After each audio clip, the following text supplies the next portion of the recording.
आज की इस वीडियो में हम लोग जो एडुटेरिया का प्रैक्टिस सेट नंबर 22 दिया हुआ है उसको हम लोग सॉल्व करने वाले हैं। इसके प्रीवियस लेक्चर में हम लोगों ने प्रैक्टिस सेट नंबर 1 से लेके जो 21 तक दिए हुए थे इनको ऑलरेडी सॉल्व कर लिया है। अगर आप उन वीडियोस को देखना चाहते हैं तो आप लोग जाके उसको प्लेलिस्ट में देख सकते हैं। तो आइए हम लोग स्टार्ट करते हैं प्रैक्टिस सेट नंबर 22 और देखते हैं इसका पहला क्वेश्चन। तो इसमें पहला क्वेश्चन दिया हुआ है, इनमें से किसे स्टेनोस्फीयर के नाम से जाना जाता है। पूछा जा रहा है क्वेश्चन कि किसको इसमें स्टेनोस्फीयर के नाम से जाना जाता है। तो इसमें से ऑप्शन जो सी होगा वो करेक्ट हो जाएगा। जो मैंटल का ऊपरी क्षेत्र होता है उसको क्या कहते हैं, उसको स्टेनोस्फीयर के नाम से जानते हैं।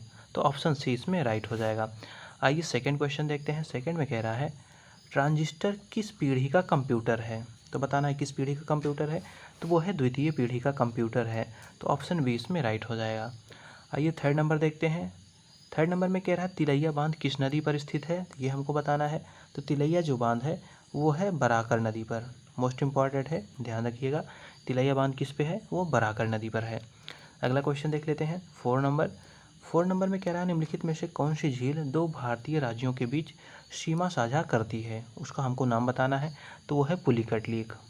तो पुलिकट झील जो है वो क्या करती है, दो भारतीय राज्यों के साथ सीमा साझा करती है। तो ऑप्शन डी इसमें राइट हो जाएगा। आइए 5 नंबर क्वेश्चन देख लेते हैं। 5 में कह रहा है, पीर पंजाल श्रेणी स्थित है। कहाँ पे स्थित है ये बताना है। तो वो जम्मू और कश्मीर में स्थित है। अगला देखिए 6 नंबर कह रहा है, दिए गए विकल्पों में से कौन सा देश भूभाग आवेष्टित देश नहीं है। मतलब बताना है कौन सा देश जो है वो भू आवेष्टित, जिसको लैंडलॉक कहते हैं, उसमें से कौन सा लैंडलॉक कंट्री नहीं है, ये बताना है हमको। तो इसमें से देखिए जो ब्राज़ील है वो लैंडलॉक नहीं है। बाकी सर्बिया, रवांडा, माल्डोवा ये सब क्या है, ये सब लैंडलॉक कंट्रीज़ हैं। अगला क्वेश्चन देख लेते हैं। 7 नंबर क्वेश्चन। 7 नंबर में कह रहा है, चीन के साथ कितने भारतीय राज्य सीमा बनाते हैं। काफ़ी इंपॉर्टेंट है, ध्यान रखिएगा। तो इसमें जो 5 राज्य हैं वो चीन के साथ सीमा बनाते हैं। अगला क्वेश्चन देख लेते हैं। 8 नंबर में कह रहा है, पुनासा जलप्रपात किस राज्य में स्थित है। तो ये है मध्य प्रदेश में। तो ऑप्शन डी इसमें राइट हो जाएगा। अगला देखिए 9 नंबर क्वेश्चन। इसमें कह रहा है, उपभोक्ता की बचत का सिद्धांत निम्नलिखित में से किसने दिया था। किसने दिया था, ये दिया था रॉडन ने। तो ऑप्शन सी इसमें राइट हो जाएगा। अगला क्वेश्चन देख लेते हैं। 10 नंबर। इसमें कह रहा है, क्षेत्रीय ग्रामीण बैंक की स्थापना किस समिति की सिफारिश पर की गई थी। तो किसकी समिति की सिफारिश पर हुई थी ये, तो ये हुई थी भंडारी समिति की सिफारिश पे इसकी स्थापना की गई थी। तो ऑप्शन डी इसमें राइट हो जाएगा। अगला देख लीजिए 11 नंबर। इसमें कह रहा है, बाल गंगाधर तिलक किस अखबार का संपादन करते थे। तो मतलब किस जो अखबार था उसके वो संपादक थे, ये पूछा जा रहा है। तो वो थे केसरी के। तो ऑप्शन ए इसमें करेक्ट हो जाएगा। आइए हम लोग देखते हैं 12 नंबर क्वेश्चन। तो 12 में कह रहा है, तत्वबोधिनी सभा संस्था के संस्थापक निम्नलिखित में से कौन थे। तत्वबोधिनी जो सभा थी उसके संस्थापक कौन है, उनका हमको नाम बताना है। तो वे थे देवेंद्र नाथ ठाकुर। तो ऑप्शन सी इसमें राइट हो जाएगा। अगला देखिए 13 नंबर। इसमें कह रहा है, कांग्रेस के किस अधिवेशन में सदस्यों हेतु खादी वस्त्र अनिवार्य कर दिया गया था। तो किस अधिवेशन में ये किया गया था, तो ये किया गया था गुवाहाटी अधिवेशन में। तो ऑप्शन सी इसमें राइट हो जाएगा। अगला क्वेश्चन देख लेते हैं 14 नंबर। इसमें कह रहा है, भारतीय संविधान के किस प्रथम संशोधन विधेयक कब लाया गया था। पूछा जा रहा है कि भारतीय संविधान के लिए प्रथम संशोधन विधेयक कब लाया गया था। तो ये इसको हमको डेट बतानी है। तो ये लाया गया था 1951 में। तो ऑप्शन 20 में करेक्ट हो जाएगा। अगला देख लीजिए। अगले क्वेश्चन 15 नंबर में कह रहा है, इंडियन वार ऑफ इंडिपेंडेंस 1857 के लेखक कौन है, ये बताना है। तो इसके लेखक हैं बी.डी. सावरकर। तो ऑप्शन सी इसमें राइट हो जाएगा। आइए देख लेते हैं 16 नंबर। इसमें कह रहा है, सैंधव सभ्यता के प्रमुख स्थल बनावली किस राज्य में है, ये बताना है। तो बनावली जो है वो हरियाणा राज्य में है। तो ऑप्शन बी इसमें राइट हो जाएगा। अगला देखिए 17 नंबर में कह रहा है, आग का आविष्कार किस काल में हुआ था। काफ़ी इंपॉर्टेंट है, ध्यान रखिएगा। तो ये हुआ था पूरा पाषाण काल में। और नव पाषाण काल में क्या होता है, तो उसमें होता है पहिए का आविष्कार। इस बात को भी ध्यान रखिएगा। अगला देखिए 18 नंबर में कह रहा है, निम्नलिखित औद्योगिक कस्बों में कौन छोटा नागपुर पठार पर स्थित है। तो कौन सा स्थित है ये बताना है। तो जो रांची है ये कहाँ पे है, ये छोटा नागपुर पठार पर स्थित है। अगला देखिए 19 नंबर। इसमें कह रहा, भारत में सोने के सिक्के सर्वप्रथम किसके द्वारा जारी किए गए थे। तो ये जारी किए गए थे हिंद यूनान के द्वारा। तो ऑप्शन 20 में राइट हो जाएगा। अगला देखिए 20 नंबर। 20 नंबर में कह रहा है, राष्ट्रीय ग्रामीण स्वास्थ्य मिशन किस पंचवर्षीय योजना में शुरू किया गया था? किस पंचवर्षीय योजना में शुरू किया गया था? तो 10वीं पंचवर्षीय योजना में शुरू किया गया था। तो ऑप्शन सी इसमें राइट हो जाएगा। अगला देखिए 21 नंबर, इसमें कह रहा है भारत में खाद्य प्रबंधन की निम्नलिखित में से कौन सा उद्देश्य नहीं है? मतलब जो खाद्य प्रबंधन का इसमें से कौन उद्देश्य नहीं है, ये हमको बताना है। तो देखिए खाद्यान्नों का निर्यात करना ये इसका उद्देश्य नहीं है। बाकी खाद्यान्नों का वितरण, खाद्यान्नों की खरीद और खाद्यान्नों का रखरखाव, इसके सब ये उद्देश्य हैं। 22 में कह रहा है ब्रह्मसूत्र पुस्तक निम्नलिखित में से किस संप्रदाय से संबंधित है, ये बताना है। तो ये है श्री वैष्णव संप्रदाय से। तो ऑप्शन डी इसमें राइट हो जाएगा। अब आइए 23 नंबर हम लोग देख लेते हैं।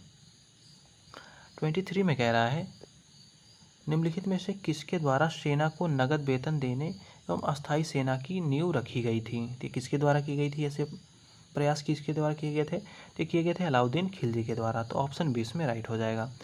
अगला देखिए कैबिनेट मिशन के प्रस्ताव पर गठित अंतरिम मंत्रिमंडल में उद्योग तथा आपूर्ति मंत्री कौन था, ये हमको बताना है। तो ये थे जॉन मथाई। तो ऑप्शन 20 में राइट हो जाएगा। ये काफ़ी इंपॉर्टेंट है, इसको एक बार फिर से देख लेते हैं। कह रहा है अंतरिम मंत्रिमंडल में उद्योग तथा आपूर्ति मंत्री कौन थे? तो इनका नाम था जॉन मथाई। अगला देखिए 25 नंबर। 25 में कह रहा है निम्नलिखित में से किस अधिनियम द्वारा गवर्नर जनरल की परिषद के विधायी तथा प्रशासनिक कार्यों को अलग कर दिया गया था? यह भी काफ़ी इंपॉर्टेंट है। तो किया गया था 1853 ईस्वी का जो चार्टर एक्ट आया था, उसके माध्यम से क्या हुआ था कि गवर्नर जनरल की जो परिषद के विधायी और प्रशासनिक कार्य थे, इनको अलग कर दिया गया था। अगला देख लीजिए 26 में कह रहा है कौन सुमेलित नहीं है, ये बताना है कौन सुमेलित नहीं है। देख लेते हैं। तो देखिए इसमें पंचायत जो है भाग 9 में है, ये सही है। संघ राज्य क्षेत्र भाग 8 में, ये भी सही है। संघ व राज्यों की अधीन सेवाएं भाग 13 में है। तो ये स्टेटमेंट गलत दिया हुआ है। तो ऑप्शन जो इसमें होगा 26 का ऑप्शन सी राइट हो जाएगा। अगला देखिए 27 में क्या दिया हुआ है। 27 कह रहा है भारतीय संविधान की प्रस्तावना में स्वतंत्रता, समता तथा बंधुत्व का आदर्श किस देश के संविधान से लिया गया है? तो ये लिया गया है फ्रांस के संविधान से। तो ऑप्शन डी इसमें राइट हो जाएगा। अगला देखिए 28 नंबर, इसमें कह रहा है लोक नियोजन के विषय में अवसर की समता संविधान के किस अनुच्छेद में वर्णित है? तो कहाँ पे वर्णित है ये? तो ये है वर्णित आर्टिकल 16 मतलब अनुच्छेद 16 में। अगला देख लेते हैं 29 नंबर। 29 में कह रहा है संविधान के किस संशोधन द्वारा निर्धारित किया गया कि राष्ट्रपति मंत्रिपरिषद व उनके प्रमुख प्रधानमंत्री की सलाह के अनुसार कार्य करेगा? तो किस संविधान संशोधन द्वारा ऐसा किया गया? तो जो 42वां संविधान संशोधन 1976 था, उसके द्वारा ये कार्य किया गया था। अगला देखिए 30 नंबर। 30 नंबर में कह रहा है गंगा डॉल्फिन, जिसका साइंटिफिक नेम है प्लाटानिस्टा गैंगेटिक, को राष्ट्रीय जलीय जीव कब घोषित किया गया था? ये घोषित किया गया था 2009 में। तो ऑप्शन 20 में राइट हो जाएगा। अगला देखिए कह रहा है वरीयता अनुक्रम में निम्नलिखित में से सबसे पहले कौन आते हैं, ये बताना है। तो ये देख लेते हैं। तो इसमें देखिए सबसे पहले क्या आएंगे? तो ये आएंगे राज्यों के राज्यपाल अपने राज्य में। तो क्या आते हैं ये आते हैं सबसे वरीयता क्रम में सबसे पहले स्थान पर। मतलब इनमें से जो 4 स्टेटमेंट दिए हुए, इनमें से सबसे ऊपर आते हैं राज्यों के राज्यपाल अपने राज्य में। तो इसका ऑप्शन डी राइट हो जाएगा। आइए 32 नंबर देख लेते हैं। 32 में कह रहा है प्रथम योजना आयोग के उपाध्यक्ष कौन थे? हमें इनका नाम बताना है। तो इसके उपाध्यक्ष थे गुजारीलाल नंदा। तो ऑप्शन 20 में राइट हो जाएगा। अगला देखिए 33 कह रहा है कृषि भूमि को छोड़कर अन्य संपत्ति पर संपदा शुल्क किस सूची के अंतर्गत आते हैं? तो किस सूची के अंतर्गत आते हैं, ये बताना है। तो ये आते हैं संघ सूची के अंतर्गत। तो ऑप्शन इसमें ए राइट हो जाएगा। अगला देखिए निम्नलिखित में से कौन पॉलीसैकेराइड के उदाहरण है? इसमें से बताना है कौन सा जो है वो पॉलीसैकेराइड का एग्जाम्पल है। तो इसमें देखिए जो काइटिन है वो क्या है? वो पॉलीसैकेराइड का एग्जाम्पल है। तो ऑप्शन डी इसमें राइट हो जाएगा। अगला देख लेते हैं 35 में क्या कह रहा है। निम्नलिखित में से किस विटामिन का संश्लेषण हमारे शरीर में होता है, ये बताना है। तो ये जो विटामिन के है इसका संश्लेषण हमारे शरीर में ही होता है। अगला देख लीजिए 36 नंबर। 36 में कह रहा है निमोनिया बीमारी में कौन सा अंग प्रभावित होता है, ये बताना है। तो इसमें प्रभावित होता है फेफड़ा, इस बात को ध्यान रखिएगा। तो ऑप्शन डी इसमें राइट हो जाएगा। अगला देखिए 37 में कह रहा है हृदय संबंधी असमानताओं का पता लगाने के लिए निम्नलिखित में से कौन सा यंत्र प्रयोग में लाया जाता है? तो वो लाया जाता है इलेक्ट्रोकार्डियोग्राफ। तो ऑप्शन 20 में राइट हो जाएगा।